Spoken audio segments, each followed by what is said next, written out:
Good morning, card communities. RJ back with another video. Let's get to it. Today's random Mike Schmidt item of the day. I just dropped it. Can't have that. It is a card here from 2022 Topps Triple Thread. This is the base card. And I was looking on the bay a couple weeks ago, and somebody had dropped a whole bunch of the parallel colors of this card. So I went to it. There are 10 parallel colors to this card, and I have in my hand 7 of them. I have purchased 2 more that are still en route, and then the one I do not possibly have, or probably will never have, is the one of 1, but we'll go through them. And I want to go through the color scheme for you. So here is the emerald version of 259. There is an amethyst version of 299, which is on its way, but here is the emerald version. I like to highlight the names because I don't understand why they just don't use normal names. Why can't they call this the green? You know, triple thread is above normal colors. That's the emerald. Here is the amber version, number 199. Can't just say orange. It has to be the amber version. Here is, well, the aquamarine card would be next at a 150, but that's on its way. That's a kind of like a cyan or a light blue color. Here is the tourmaline version, number 125. Oh, no, let's not call it pink. It is tourmaline. This one I can appreciate and I'm okay with. This is the gold version, number 299. And it gets weird again.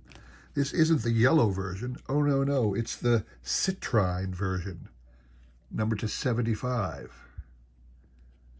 Then there is the, not the black version, the onyx version, number 250.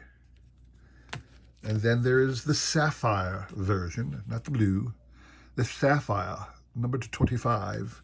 And lastly, which I do not have, is the ruby, 1 of 1. So I was surprised too that these did not cost a fortune. Most of these, even with the serial number version, were under $1. I think the 1 of 25 might have cost like $12, but it wasn't ridiculous, all of these cards. So I was thrilled that somebody chose to drop them in a giant run, and I was able to pick them all up for next to nothing. So that is a plus for my Mike Schmidt collection. My random baseball item of the day, 1981 Donruss Johnny Bench. The base card from his set, Donruss's initial offering. It's a nice, really good picture of a bench and a nice swing here. He must have hit it because his eyes are looking out to where the balls are going. And on the back, which was interesting, is they, at the bottom there, they have a ranking of, somebody decided who the greatest catchers of all time were for Donruss, and it says, here's how Bench stacks up against the all-time great Hall of Fame catchers. And they have him listed as number 2. I'm not sure if it's by any particular metric, but in this particular case, if you look at the stats, he literally is second behind Yogi Berra in RBIs and home runs. So maybe that's how they ranked him. He's a little, somebody else is higher than him, like Gabby Hartnett had more games than he did at this point in his career. Certainly Yogi had more at that point in his career. It was Mickey Cochran had more RBIs than Bench at this time. So it might be just home runs and RBIs that put him second on this list. But anybody in today's world, knowing the historical record of catchers, would likely put Johnny Bench as the number 1 catcher. This is a really clean, crisp card, except the registration is off. It's a little slant cut, or the image is slightly slanted. There's more white down here on the edge than up there. So this is not a card I ever thought about having graded, but it's a nice little card to show off for you today. All right, today's trivia question, continuing with the This Day in Baseball theme.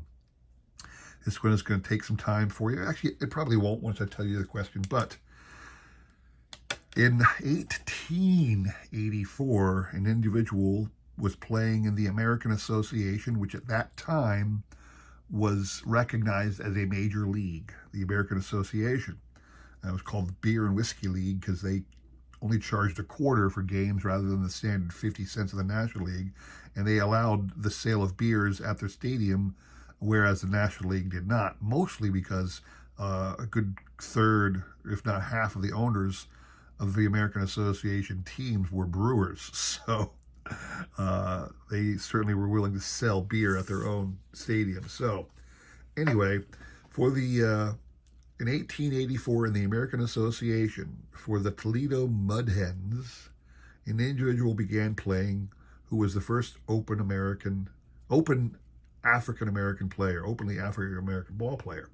On March the 8th, 2017, the Ohio legislature passed an ordinance that October 7th of every year in Ohio would be proclaimed to honor this particular individual. So on March 8th, this day in baseball history, 2017, the Ohio legislature passed a resolution honoring this man every October the 7th in the state of Ohio going forward.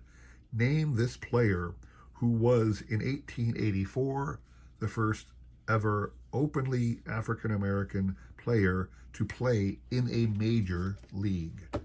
All right, email me the correct answer. I will include my email in the description below, along with repeating the question. You'll have today and tomorrow to answer.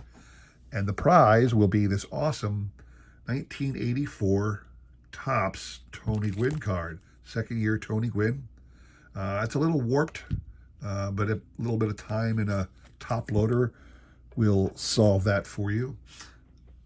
Today, what I want to show off for you, Small Set Wednesday.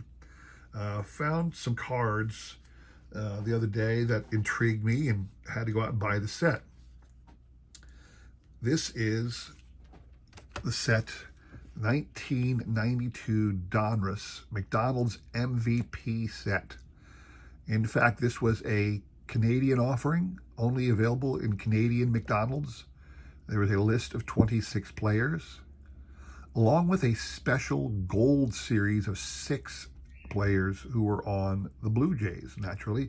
Don't know why they, snubbed the Expos. The Expos were still in existence at this time, still on a Canadian team, but they highlighted the Blue Jays.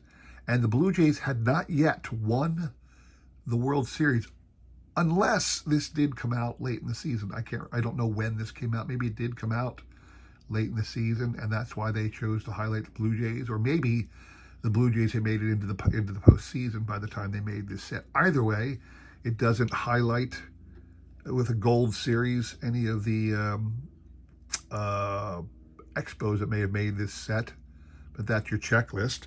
What's interesting, I want to show off one card real quick. Here's what it looks like. This is the Cal Ripken card from that set. Here is a standard Donruss card from 1992. And here is a Cracker Jack card from 1992. It's interesting how they just stuck with what worked. Donruss didn't go out of its way to come up with new designs for any of these, oddball releases. This one has a gold name, whereas the base one had a silver. The Cracker Jack minis were just identical to the standard cards, so there was no variation.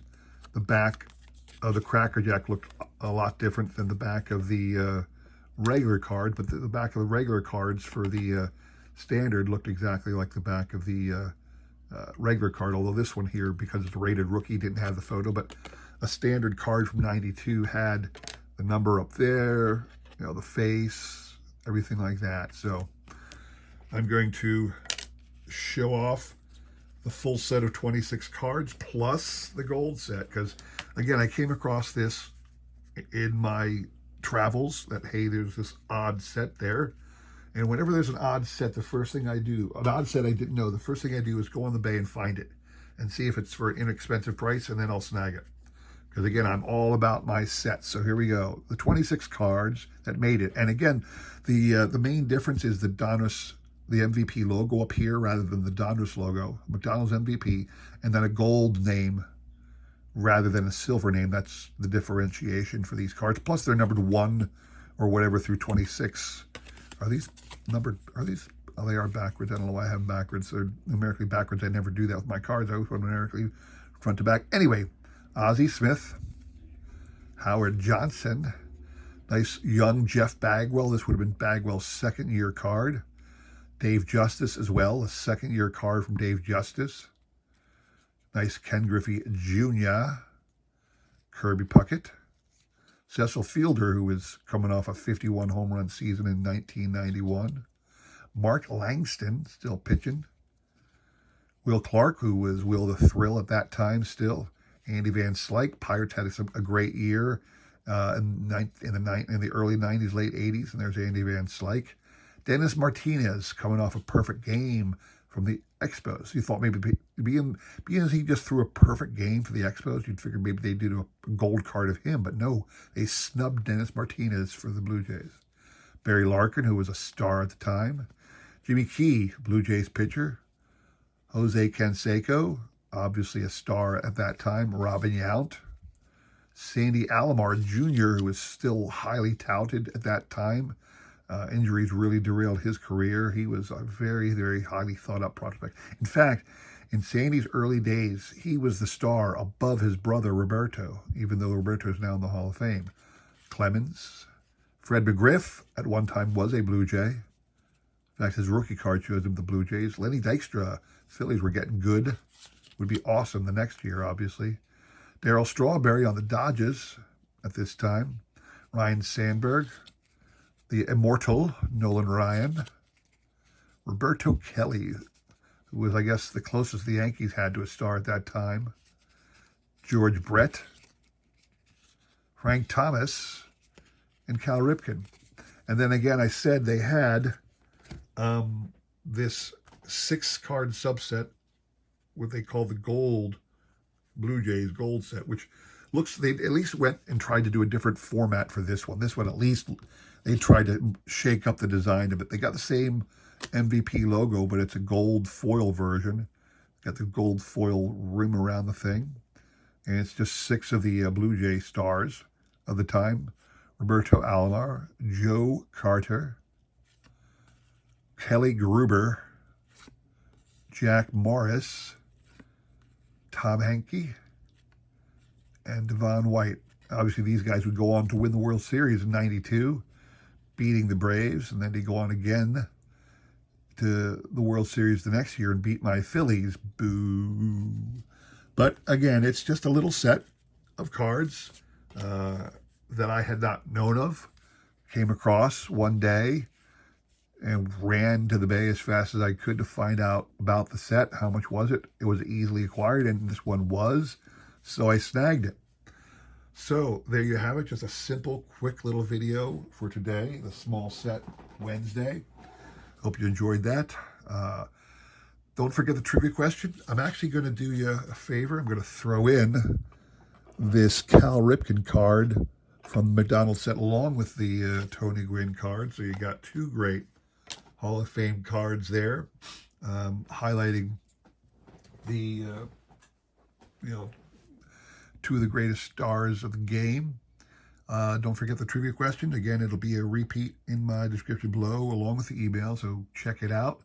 Appreciate everybody stopping by. Please consider like, subscribing, commenting, and all that jazz. I really do appreciate your support as I try my best to support everybody else in this great card community, okay? I want to say thanks for watching. Come back again Friday for another great trivia question, and we'll talk to you later, all right? Have a great time. Take care.